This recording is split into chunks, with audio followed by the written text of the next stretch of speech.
లోక్సభ ఎన్నికల ఫలితాల్లో కాంగ్రెస్ బీజేపీ మధ్య టైట్ ఫైట్ నడిచింది. హోరాహోరీ పోరుతో చివరకు చెరో 8 స్థానాలను కైవసం చేసుకున్నాయి. మజ్లిస్ ఒక్క స్థానంలో గెలుపొందింది. విపక్ష బీఆర్ఎస్ పార్టీ ఎక్కడా ప్రభావం చూపకపోవడం గులాబీ శ్రేణులను తీవ్ర నిరాశలోకి నెట్టేసింది. తెలంగాణ పార్లమెంట్ ఎన్నికల్లో అనూహ్య ఫలితాలు వెలువడ్డాయి. ఏ పార్టీ డబుల్ డిజిట్ చేరుకోలేదు. అసెంబ్లీ ఎన్నికల్లో సత్తా చాటిన కాంగ్రెస్ 8 స్థానాలకే పరిమితమైంది. ఇక బీఆర్ఎస్ 0కే పరిమితం కాగా బీజేపీ ఘన విజయం సాధించింది. మొత్తం 17 స్థానాల్లో కాంగ్రెస్ అభ్యర్థులకు గట్టి పోటీనిస్తూ 8 స్థానాలను కైవసం చేసుకుంది. తెలంగాణ పార్లమెంట్ ఎన్నికల చరిత్రలో కమలం పార్టీ ఈ స్థాయిలో సీట్లు గెలుచుకోవడం ఇదే తొలిసారి. తెలంగాణలో అసెంబ్లీ ఎన్నికల్లో అధికారాన్ని కైవసం చేసుకున్న కాంగ్రెస్ పార్టీ ఇప్పుడు పార్లమెంట్ ఎన్నికల్లో కేవలం 8 స్థానాలతో సరిపెట్టుకుంది. నల్లగొండలో రఘువీర్ రెడ్డి 5,59,906 ఓట్ల మెజార్టీతో గెలవగా, ఖమ్మంలో కాంగ్రెస్ అభ్యర్థి రఘురాం రెడ్డి 4.67 లక్షలకు పైగా ఓట్ల మెజార్టీతో విజయం సాధించారు. ఇక భువనగిరిలో కాంగ్రెస్ అభ్యర్థి చామల కిరణ్ కుమార్ రెడ్డి 2 లక్షలకు పైగా, వరంగల్ నుంచి కడియం కావ్య 2 లక్షలకు పైగా ఓట్ల మెజార్టీతో గెలిచారు. పెద్దపల్లిలో కాంగ్రెస్ అభ్యర్థి గడ్డం వంశీకృష్ణ 1,31,000 ఓట్లు, జహీరాబాద్ లో సురేష్ షెట్కర్ 47,000, మహబూబాబాద్ లో బలరాం నాయక్ 3,44,000 మెజార్టీతో విజయం సాధించారు. నాగర్ కర్నూల్లో 94,000 ఓట్ల మెజార్టీతో మల్లు రవి గెలిచారు.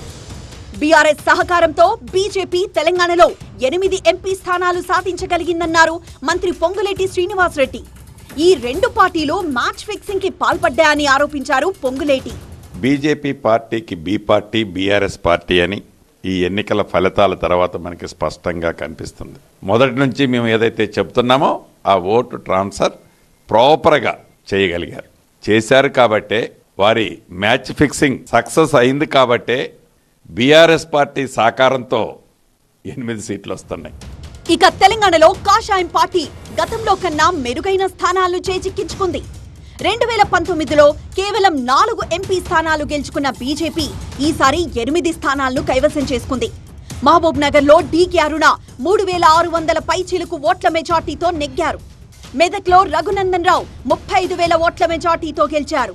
సికింద్రాబాద్ లో కేంద్ర మంత్రి కిషన్ రెడ్డి దాదాపు 50,000 ఓట్ల తేడాతో విజయం సాధించారు. ఇక మల్కజ్గిరిలో మాజీ మంత్రి ఈచెల రాజేందర్ 3,80,000 ఓట్ల మెజార్టీతో గెలిచారు. చేవెళ్లలో కొండా విశ్వేశ్వరరెడ్డి 1,60,000 ఓట్లకు పైగా ఆధిక్యంతో విజయం సాధించారు. ఇక కరీంనగర్ లో బండి సంజయ్ 3,80,000కు పైగా ఓట్ల మెజార్టీతో గెలుపొందారు. నిజామాబాద్ లో ధర్మపురి అరవింద్ 1,00,000 ఓట్లకు పైగా, ఆదిలాబాద్ లో గోడం నగేష్ 84,000 మెజార్టీతో గెలిచారు. తెలంగాణలో బీజేపీని ప్రజలు ఆదరించారన్నారు ఆ పార్టీ రాష్ట్ర అధ్యక్షుడు కిషన్ రెడ్డి. 8 స్థానాలు గెలిచి రికార్డు సాధించిందన్నారు. మూడోసారి ప్రధానమంత్రిగా బాధ్యతలు చేపట్టనున్నారు. ఈ నెల 2వ వారంలో వారు ప్రధానమంత్రిగా బాధ్యతలు చేపట్టేటువంటి అవకాశం ఉంది. తెలంగాణలో కాంగ్రెస్ తప్పుడు ప్రచారం చేసిన బీజేపీ గట్టి పోటీనిచ్చిందన్నారు ఈచెల రాజేందర్. తెలంగాణ రాష్ట్రంలో ఊహించని పద్ధతులలో అధికార పార్టీ అహంకారంతో అనేక రకాల తప్పుడు ప్రచారాలు చేసినప్పటికీ, డబ్బుల పంపకం యథేచ్ఛగా చేసినప్పటికీ, ఇవాళ 6 నెలలు తిరగక ముందే ప్రజల విశ్వాసం కోల్పోయి రేపటి కాలానికి భారతీయ జనతా పార్టీదే భవిష్యత్తు అనేటువంటి సంకేతం ఇచ్చినటువంటి యావత్ తెలంగాణ ప్రజానీకానికి శిరస్సు వంచి నమస్కరిస్తున్నా. ఇక మజ్లిస్ కంచుకోటైన హైదరాబాద్ లో ఎంఐఎం చీఫ్ అసదుద్దీన్ ఓవైసీ 3,25,000 పైగా ఓట్ల మెజార్టీతో గెలిచారు. అటు కంటోన్మెంట్ అసెంబ్లీకి జరిగిన బై ఎలక్షన్స్ లో కాంగ్రెస్ అభ్యర్థి శ్రీ గణేష్ విజయం సాధించారు. మొత్తం మీద తెలంగాణలో ఫలితాలు కాంగ్రెస్ బీజేపీలకు జోషిస్తే గులాబీ శ్రేణులను నిరాశపరిచాయి.